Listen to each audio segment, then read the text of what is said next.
This is Aldous Huxley, a man haunted by a vision of hell on earth. A searing social critic, Mr. Huxley, 27 years ago, wrote Brave New World, a novel that predicted that someday the entire world would live under a frightful dictatorship. Today, Mr. Huxley says that his fictional world of horror is probably just around the corner for all of us. We'll find out why in a moment.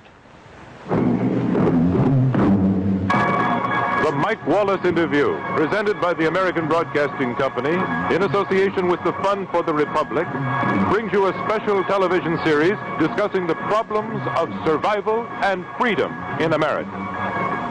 Good evening, I'm Mike Wallace. Tonight's guest, Aldous Huxley, is a man of letters, as disturbing as he is distinguished. Born in England, now a resident of California, Mr. Huxley has written some of the most electric novels and social criticism of this century. He's just finished a series of essays called Enemies of Freedom, in which he outlines and defines some of the threats to our freedom in the United States. And Mr. Huxley, right off the bat, let me ask you this. As you see it, who and what are the enemies of freedom here in the United States? Well, I don't think you can say who in the United States. I don't think there are any sinister persons deliberately trying to rob people of their freedom. But I do think, first of all, that there are a number of impersonal forces which are pushing in the direction of less and less freedom. And I also think that there are a number of technological devices which anybody who wishes to use can use to accelerate this process of going away from freedom, of imposing control. Well, what are these forces and these devices, Mr. Huxley? I should say that there are two main impersonal forces. The first of them is not exceedingly important in the United States at the present time, though very important in other countries. This is the force which in general terms can be called overpopulation, the mounting pressure of population pressing upon existing resources. This, of course, is an extraordinary thing. Something is happening which has never happened in the world's history before. I mean, let's just take a simple fact that between the time of the birth of Christ and the landing of the Mayflower, the population of the Earth doubled. It rose from 250 million to probably 500 million. Today, the population of the Earth is rising at such a rate that it will double in half a century. Well, why should overpopulation work to diminish our freedoms?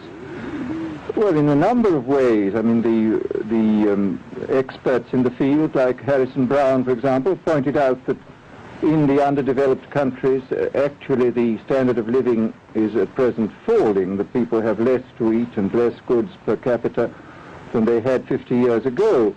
And as the position of these countries, the economic position, becomes more and more precarious, obviously the central government has to take over more and more responsibility for keeping the ship of state on an even keel.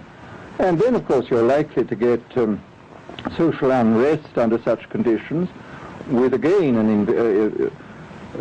intervention of the central government. So that I think one sees here a pattern which seems to be pushing very strongly towards a totalitarian regime. And unfortunately, as in all these underdeveloped countries, the only highly organized political party is the Communist Party, it looks rather as though they will be the heirs to this unfortunate process, that they will step into the position of power. Well, then, ironically enough, one of the greatest forces against communism in the world, the Catholic Church, according to your thesis, would seem to be pushing us directly into the hands of the communists because they are against birth control.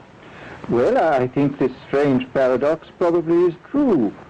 It's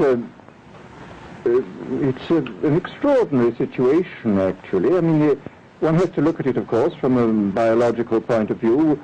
The whole essence of biological life on Earth is a question of balance, and what we have done is to practice death control in a most intensive manner without balancing this with the birth control at the other end. Consequently, the birth rates remain as high as they were, and death rates have fallen substantially.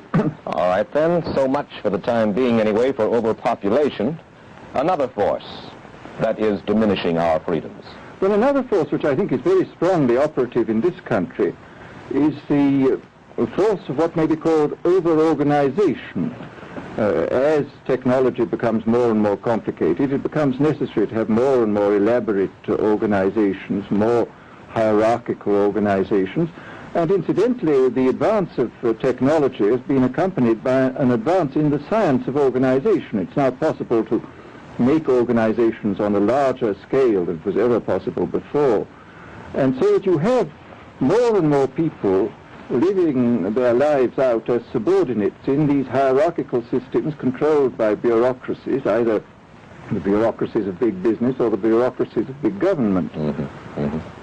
Now, the devices that you were talking about, are there specific devices or methods of communication which diminish our freedoms in addition to overpopulation and over-organization? Well, there are certainly devices which can be used in this way.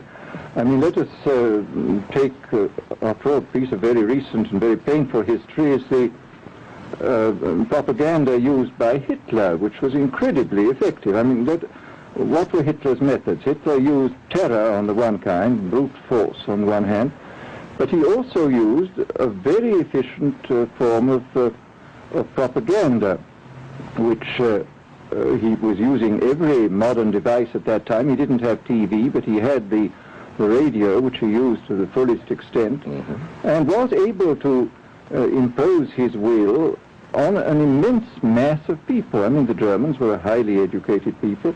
Well, we're aware of all this, but how do you equate Hitler's use of propaganda with the way that propaganda, if you will, is used, let us say, here in the United States? Are you suggesting that there is a parallel? Needless to say, it's not being used in this way now. But the point is, it seems to me, that there are methods at present available, methods superior in some respects to Hitler's method, which could be used in a bad situation. I mean, what I feel very strongly is that we mustn't be caught by surprise by our own advancing technology. This has happened again and again in history. Technology has advanced, and this changes social conditions, and suddenly people have found themselves in a situation which they didn't foresee and doing all sorts of things they didn't really want to do. Well, now, what do you mean? Do you mean that we develop our television, but we don't know how to use it correctly? Is that the point that you're making? Well, at present, the television, I think, is being used quite harmlessly. It's being used, I think, I would feel it's being used too much to distract everybody all the time. But, I mean, imagine, which must be the situation in all communist countries, where the television, where it exists, is always saying the same thing the whole time, is always driving along. It's not creating a wide front of distraction, it's creating a one-pointed drumming in of a single idea all the time. It's obviously an immensely powerful instrument. So you're talking about the potential misuse of the instrument. Exactly. We have, after all technology is in itself morally neutral. These are just powers which can either be used well or ill. It's the same thing with atomic energy. We can either use it to blow ourselves up, or we can use it as a substitute for the coal and the oil which are running out. You've even written about the use of drugs in this light. Well, now, this is a very interesting subject. I mean, in this book that you mentioned, this book of mine, Brave New World, I postulated a substance called Soma, which was a very versatile drug. It would make people feel happy in small doses. It would make them see visions in medium doses, and it would send them to sleep in large doses. Well, I don't think such a drug exists now, nor do I think it will ever exist, but we do have drugs which will do some of these things, and I think it's quite on the cards that we may have drugs which will profoundly change our mental states without doing us any harm. I mean, this is the pharmacological revolution which has taken place, that we have now powerful mind-changing drugs which, physiologically speaking, are almost costless. I mean, they are not like opium or like cocaine, which do change the state of mind, but leave terrible results physiologically and morally. Mr. Huxley, In your new essays, you state that these various enemies of freedom are pushing us toward a real-life, brave new world, and you say that it's awaiting us just around the corner. First of all, can you detail for us what life in this brave new world which you fear so much, or what life might be like? Well, to start with, I think this kind of the dictatorship of the future, I think will be very unlike the dictatorships which we've been familiar with in the immediate past.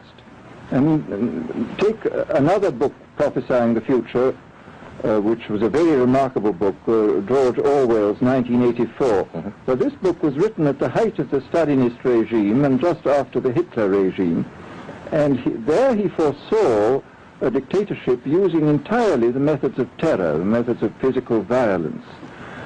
Now, I think what is going to happen in the future is the dictators will find, as the old saying goes, that you can do everything with bayonets except sit on them.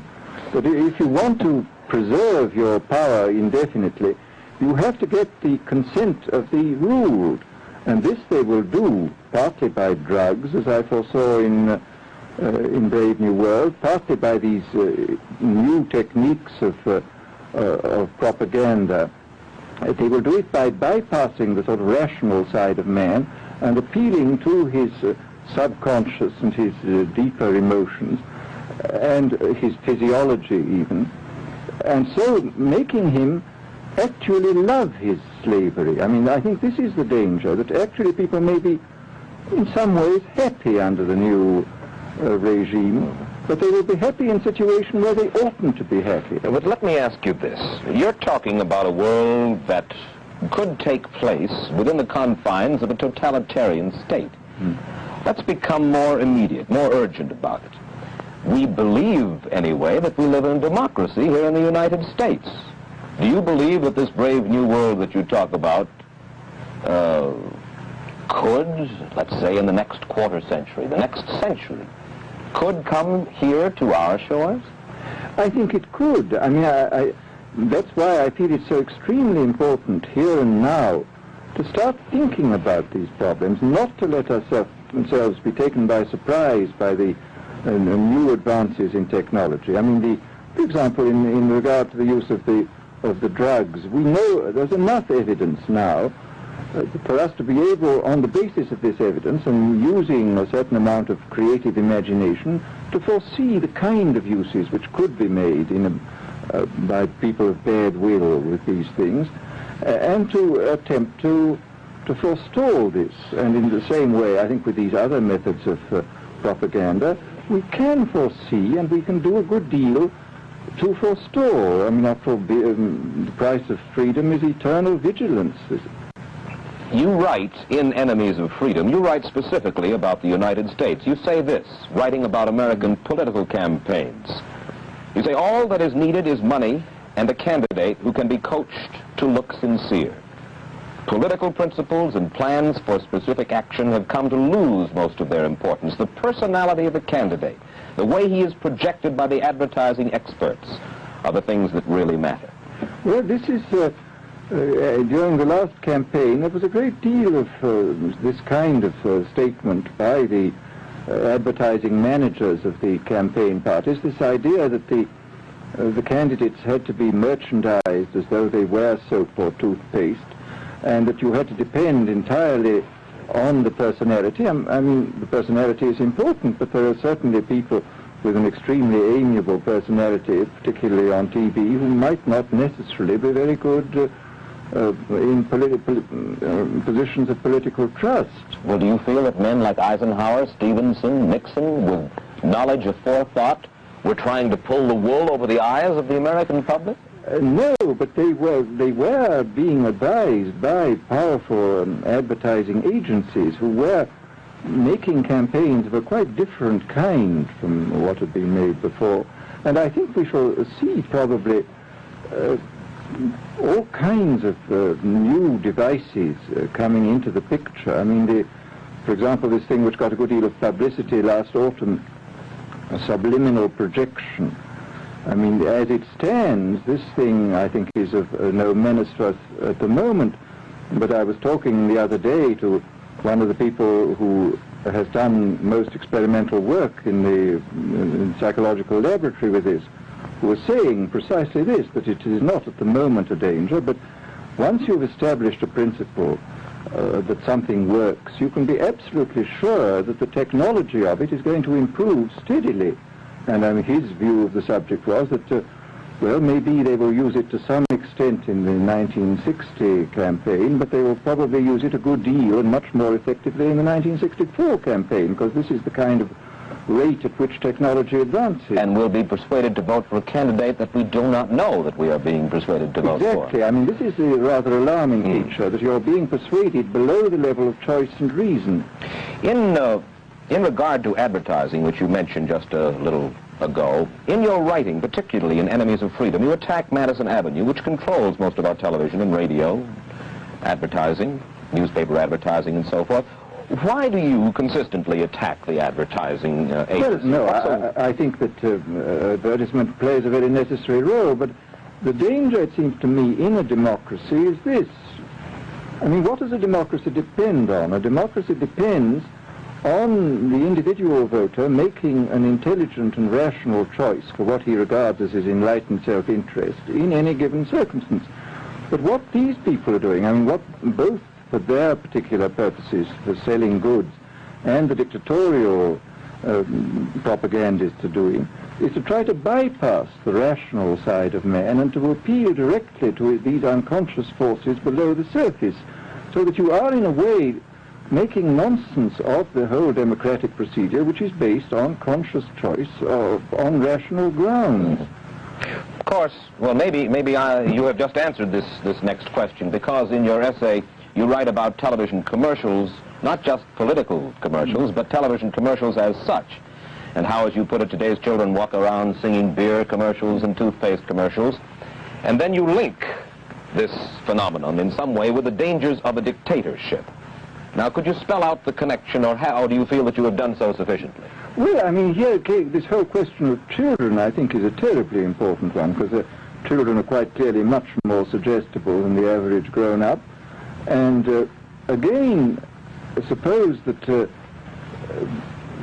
that for one reason or another all the propaganda was in the hands of one or very few agencies, you would have an extraordinarily powerful force playing on these children, who after all are going to grow up and be adults quite soon.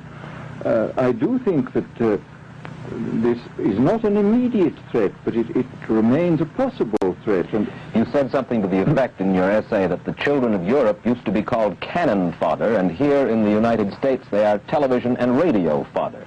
Well, after all, you can read in the trade journals the most lyrical accounts of how necessary it is to get hold of the children, because then they will be loyal brand buyers later on. Mm-hmm. But, I mean, again, you just translate this into political terms. The dictator says they will be loyal ideology buyers when they're grown up. We hear so much about brainwashing as used by the communists. Do you see any brainwashing other than that which we've just been talking about that is used here in the United States? Other forms of brainwashing? Not in the form that has been used in China and in Russia, because this is essentially the application of propaganda methods, the most violent kind, to individuals. It's not a shotgun method like the advertising method. It's a way of getting hold of the person and playing both on his physiology and his psychology till he really breaks down, and then you can implant a new idea in his head. I mean, the descriptions of the methods are really blood-curdling when you read them, and not only the methods applied to political prisoners, but the methods applied, for example, to the training of the young communist administrators and missionaries. They receive an incredibly tough kind of training, which causes about 25% of them to break down or commit suicide, but produces 75% of completely one-pointed fanatics. The question, of course, that keeps coming back to my mind is this. Obviously, politics in themselves are not evil. Television is not in itself evil. Atomic energy is not evil. And yet you seem to fear that it will be used in an evil way. Why is it that the right people will not, in your estimation, use them? Why is it that the wrong people will use these various devices and for the wrong motives? Well, I think one of the reasons is that these are all instruments for obtaining power, and obviously the passion for power is one of the most moving passions that exist in man, and after all, all democracies are based on the proposition that power is very dangerous and that it's extremely important not to let any one man or any one small group have too much power for too long a time. After what are the British and American constitutions except devices for limiting power? And all these new devices are extremely efficient instruments for the imposition of power by small groups over larger masses. Well, you ask this question yourself in Enemies of Freedom. I'll put your own question back to you. You ask this: in an age of accelerating overpopulation, of accelerating overorganization, and ever more efficient means of mass communication, how can we preserve the integrity and reassert the value of the human individual? You put the question. Now here's your chance to answer it, Mr. Huxley. Well, this is obviously, first of all, it's a question of education. I think it's terribly important to insist on individual values. I mean, there is a tendency, as you probably read a book by White, The Organization Man, a very interesting and valuable book, I think, where he speaks about the new type of group morality, group ethic, which speaks about the group as though the group was somehow more important than the individual. But this seems, as far as I'm concerned, to be in contradiction with what we know about the genetical make-up of human beings, that every human being is unique. And it is, of course, on this genetical basis that the whole idea of the value of freedom is based. And I think it's extremely important for us to stress this in all our educational life. And I would say it's also very important to teach people to be on their guard against the sort of verbal booby traps into which they're always being led, to analyze the kind of things that are said to them.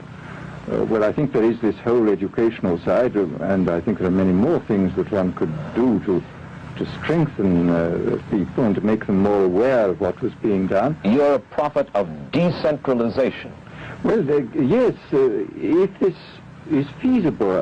It's one of the tragedies, it seems to me. I mean, many people have been talking about the importance of decentralization in order to give back to the voter a sense of direct power. I mean, the voter in an enormous electorate feels quite impotent, and his vote seems to count for nothing.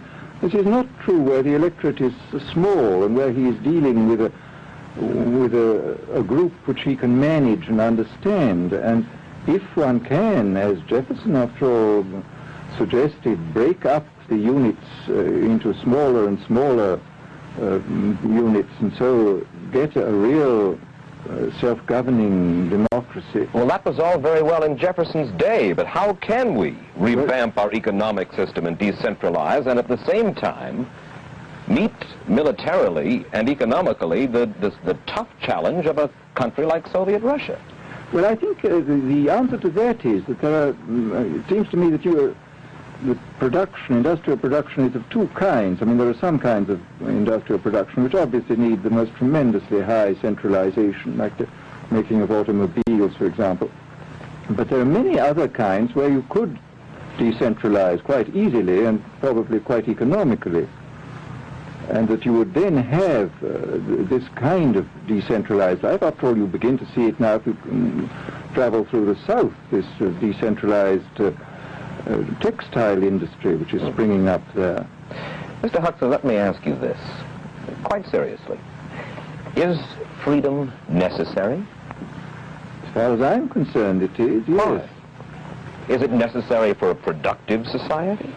Yes, I should say it is. I mean, a genuinely productive society. I mean, I think you could produce plenty of goods without much freedom, but I think the whole sort of creative life of man is ultimately impossible without a considerable measure of individual freedom, that initiative, creation, all these things which we value, and I think value properly, are impossible without a large measure of freedom. Well, Mr. Huxley, take a look again at the country which is in the stance of our opponent anyway it would seem to be there, Soviet Russia.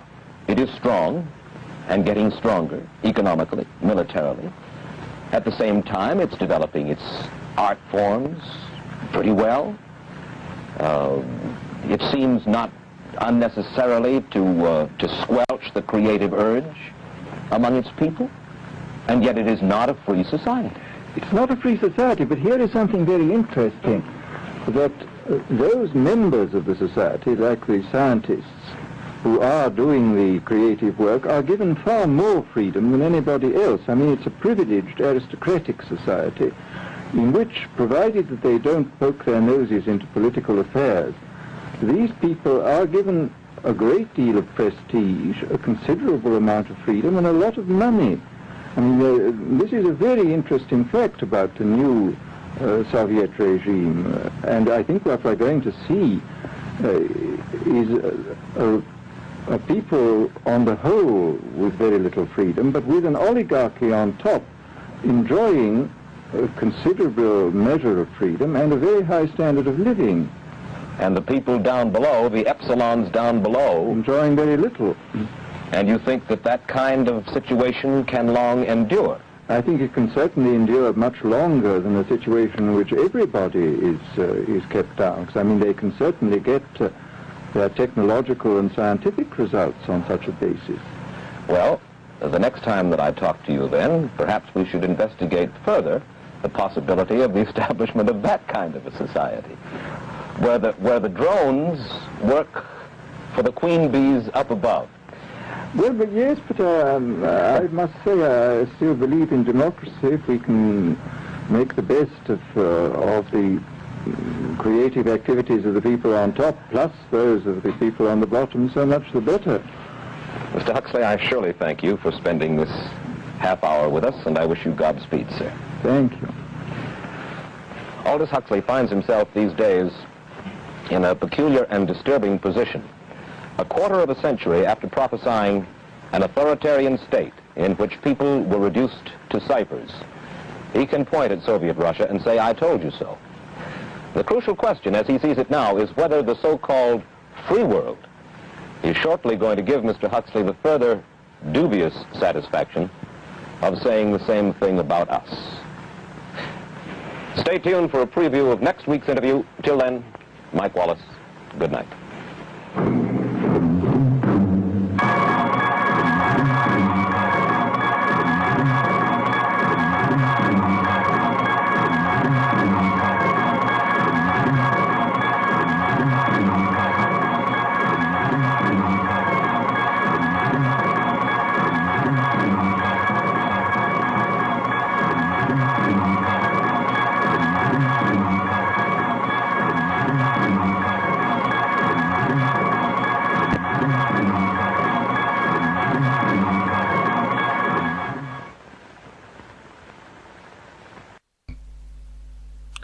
When I play on my fiddle in Dooney, folk dance like a wave of the sea. My cousin's a priest in Kilvarnet, my brother in Mohara. I passed my brother and cousin, they read in their books of prayer. I read in my book of songs I bought at the Sligo Fair. When we come to the end of the time, to Peter sit in his state, he will smile on the three old spirits, but call me first through the gate. For the good are always the merry, save by an evil chance, and the merry love the fiddle, and the merry love to dance. And when the folk there spy me, they will all come up to me with, "Here is the fiddler of Dooney," and dance like a wave of the sea.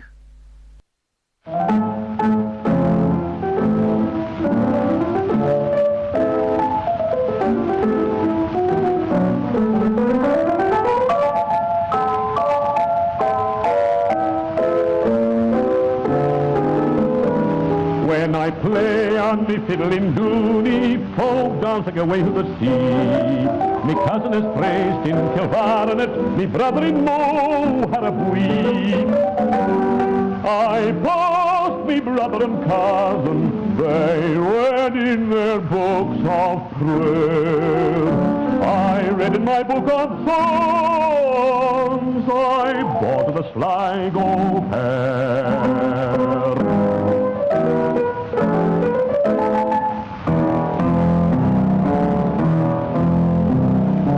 When we come at the end of time to Peter sitting in state,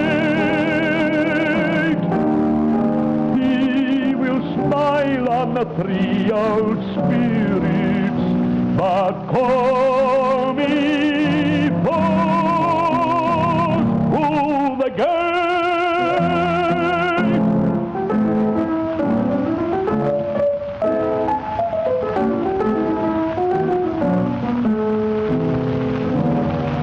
For the good are always the merry, saved by an evil chance.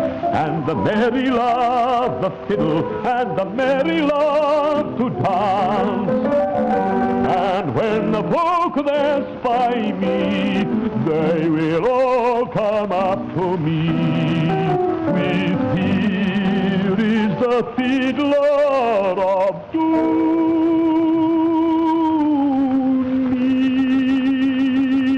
and dance like a wave of the sea.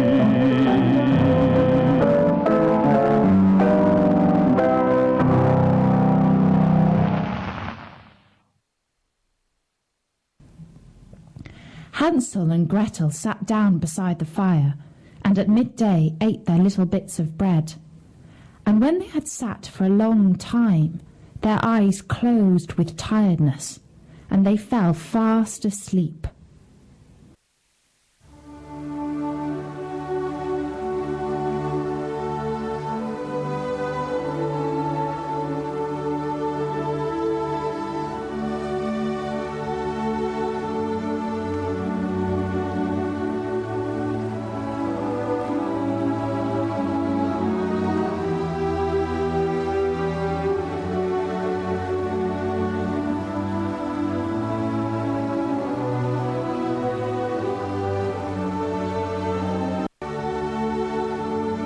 Considerable freedom. Well, Mr. Huxley, take a look again.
That's all.